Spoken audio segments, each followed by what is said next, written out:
Welcome back to the House of Love, Living One's Vision. And on today's video, we're going to talk about something that actually has a lot to do with vision, right? We're going to do a little bit of show and tell. And I was thinking, like, how do I want to do this channel? Like, what kind of videos do I want to make? I wasn't really sure. Like, I know I had an idea of what I wanted to talk about. And what I wanted to talk about was statement plants. Like, I see a lot of plant channels on YouTube. And yes, I love them. Everyone loves them. I love watching plant shopping videos. I love watching unboxing videos. I even done an unboxing video. I think it was my first video here on YouTube, or maybe my second. But regardless, like I'm not big on doing an unboxing video. I want to talk more about planting out plants, like in a statement plant, like in a combined planting kind of situation. Or how would you call it? Like community pot or something? I'm not sure. I'm not sure how you would call it. But that's what I like to do. I like to pot multiple plants in one single pot. And the vision that I usually have for these plants is a lot more different than the vision that they're starting off with. So on today's, how would I call it? Episode? I'm not really sure. On today's episode, we're going to be talking about one of my very, very favorite plants, the Epipremnum Golden Flame, which is potted up with my Philodendron Patricea and a Pilea depressa. And it's really gonna be beautiful. And I want to show you up close and personal, like how I potted it up, like not how, like not like the substrate that it's in. Like I'm not going to go into details like that because there's plenty of other channels that talk about substrate and all kinds of crap like that. Like that's not what I want to talk about. I want to talk about this visualization of seeing your plant get to maturity and potting it up in a way that looks like a statement piece. You could walk into someone's house and be like, wow, that looks like a piece of art, right? Because to me, a plant is a piece of art. I love it. This plant right here, I love these plants because they are a piece of art. I like to pot them up in pots with like a driftwood post in there that replicates a tree, right? I like to make that where it's really sturdy, where it's not gonna lean over, it's not gonna fall over, and it's not gonna break, because that's why those plants will end up growing to maturity on that pole, because they know that it's gonna stay there. That they think, like I'm fooling the plant. I'm getting like in the plant's little plant brain. They're thinking in their head that it's a tree, because I planted this thing up like a tree with rocks and everything. So yeah, with all that being said, let me show you up close and personal what exactly I'm talking about with this plant, so I can show you like an example of what it is. So on this week's episode of Show and Tell, here we go, the Philodendron Patricea with the Epipremnum Golden Flame and the Pilea depressa. Enjoy. Okay, yes, I am aware I flipped the camera, but that's okay. I'm doing it for a reason, right? Because look, you can't get the whole camera, you can't get this whole plant in the frame when the phone is facing sideways. So this is my Philodendron Patricea with the Epipremnum Golden Flame and the Pilea depressa, potted up in a driftwood post pot. The pot was handmade in Mexico, and it's stamped and signed and everything. And then it's got an antler in here, some pheasant feathers, and some, what is this? Lotus blooms that are dehydrated and you know, for flower arrangements. But you can take things like this, right, and make an arrangement. So like a flower arrangement is basically a plant arrangement. Like a flower is a plant, right? So I like to mix and match things. So let's start off with the post, right? These trees I get here, walking around in the woods. Usually I go down to the river. There's some ponds here where I live in Colorado, and they come down the river bend and they take a hook on the river and they get caught up on the bank, and I just go up and take my choice of which ones I want to take. And this one was one of my favorite ones. just because the shape of this top here just gives it that cool look. And then it just comes straight down, and I love that, right? So when we look at how it's potted up in here, we've got some crystals that I actually found myself in Uray, Colorado. Hold on a second. What is this? What is going on here? No. Get out there. Nobody got time for that. Anyway, so so these crystals, I actually found myself. All these things I found myself. I found myself in Uray, Colorado, and then there's another one here. Look, I've got these with some expanding spray foam to hold all these in here, and there's a bunch of silicone and stuff. Just holding this tree here, because this stick is no longer a stick, it is now a tree, or at least that's what this plant is going to think, right? So here's another one here with this little geode on the side of it. I think is one of my favorite ones. It's so pretty and cute. But yeah, so these are siliconed in here and like epoxied and whatever else. They're not moving, right? I did that on purpose because I want to create this situation. Like if someone like moves it, like you move this thing, oh, the antler fell. Hold on. I mean, the antler is not really attached, but it's not glued down or anything. Like if I took that out, like if you move this, it's not going anywhere, right? The whole pot moves because it's all cemented in there. The reason I did that was because like I said before, when this plant thinks that this is really in nature and that this is a tree, it's going to start putting out roots to latch on and get larger. And that's actually what my vision is and what my hope is for this plant, right? So yeah, let me put that antler back and then let me talk about this some more. Hold on, give me a second.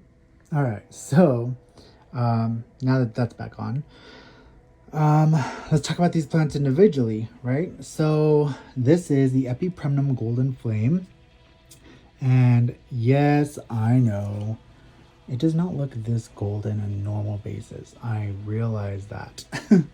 This actually, it actually started looking like this after I took it out of its last pot when it was potted up with my Monstera esqueleto, and it wasn't getting enough sun. And so I decided to chop up the esqueleto and get rid of it, and then took out the Epipremnum to put into this pot when I figured out that these two plants would be perfect together. But when I did that, I had to take out the roots that were like really grown into the side of the pot in the esqueleto. So that's why this started yellowing up, because I just kind of pulled out the roots and was like, yeah, well, you know, either you live or you die, figure it out. I mean, they all live, but I'm just kind of hard on my plants like that. I just don't think if you baby them too much, it's just gonna cause a problem for you. So I don't like to baby my plants too much. This is usually the variation it has on it. I'll put a video as well up here showing exactly what this plant used to look like when I first got it. But I bought this plant last year from one of my favorite shops of all time, Leafy Soulmates. Derek is one of like the greatest people ever. He's really sweet. But I bought this from him, and it had much larger leaves like this, and I chopped them up and propagated them so I could make a much larger pot of this. And I still have those right now propagating up and growing up a pole themselves. But I took this bottom cutting of this large one, and I just wanted to try and see if it would attach onto something that wasn't a moss pole and more like a driftwood tree. So I took this bottom cut and just dropped it in with the esqueleto, and then once it started blooming out the first leaf, this was the first leaf, and it looked all janky. I was like, what in the French toast is going on here? Looks like some cooked spinach. But then I put out this leaf, and then I put out this leaf, and then I put out this leaf. And then I started to notice, I was like, yo, these don't even have any variegation on them anymore. Like, and these used to be like covered in yellow variegation. Not these two bottom leaves, but the other leaves. And I was like, what's going on? So then I was like, okay, so this plant must require like a higher light situation, a lot like a golden pothos, to keep those variegations. So I was like, all right. So now I know, now I got an idea of like where I'm gonna pot this plant up at, right? So you have to look at, like when I'm potting these plants up, I think about like, okay, where is it going to need to be placed to get the look that this plant requires? But also in the same place where the Philodendron Patricea, this beauty right here, will get what it requires to get larger as well. So that's when the research comes in, or that's when like the trial and error comes in, because I mean, everything with me is a trial and error. I'm like one of those, like, you can't tell me one thing is one way because I'm going to try it myself and make sure it's that way. I just don't know what to trust. So it's better just to figure it out yourself, right? And so I just went ahead and potted these two plants up when I realized that the Philodendron Patricea does not require a moss pole to get larger, but it does require a stable tree, because this plant is going to get very, very large. So that is why I epoxied this into this. Oh my goodness, that dog drove me crazy. Lost my train of thought. Sorry. What was I saying? So I think I was saying is that this, oh my god, those, please forgive me. Totally forgot what I was talking about. That dog drove me into a fit of forgetfulness. But anyway, what I was saying is that the Philodendron Patricea doesn't require a moss pole to get larger leaves, right? So I just figured, I was like, okay, well, let me put this driftwood in this pot, and I'm gonna put these plants up in here together. And this is what came of it, right? It's got some crystals, and you know, I've got the antler in here that I put in here just for, I think it's just beautiful. Just a little decoration, just kind of propped it. I almost siliconed it there, but then I just thought I might not want to do that just in case. So we'll see. But I just love the crystals that are in here, that are epoxy. Like especially this one is one of my favorite ones. The one back there, a little geode thing, and I just stuck some feathers in here. This came from my best friend. He's got some chickens and some turkeys, and this feather actually came from what's it called? It's like a type of pheasant. It's really cute, little black and white polka dotted thing. It eats ticks. I forgot what it's called all of a sudden. And then we got some pheasant feathers here, really pretty. And then I just put some dried lotus flower buds in this pot, just to give it like just to accent, right? And like when you walk into the bedroom and you see, or like you walk into somebody's house, or you walk in wherever this is, and you see this plant, you're like, wow, like that's amazing. And you walk straight up until you want to see like what it's all about. Like it just draws you in. I love this plant. I love this plant so very much.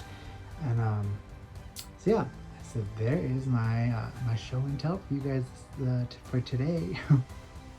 So thank you guys very much for joining me on this afternoon show and tell. I really can't wait to show you guys the next plant that I have in mind to take a video for. And I'm really excited to show you guys that one. But I want to know more, like, do you guys do like a statement plant kind of situation? Or do you have any ideas for a statement plant that I could actually probably do here on the channel? Like we can do one together.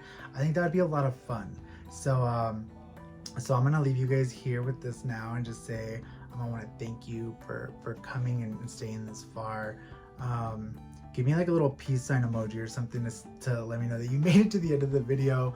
But I want to also hear more about like what kind of plants you guys have, or if you guys want to do like a statement plant kind of situation, right? Because I don't just have my plants growing just to grow.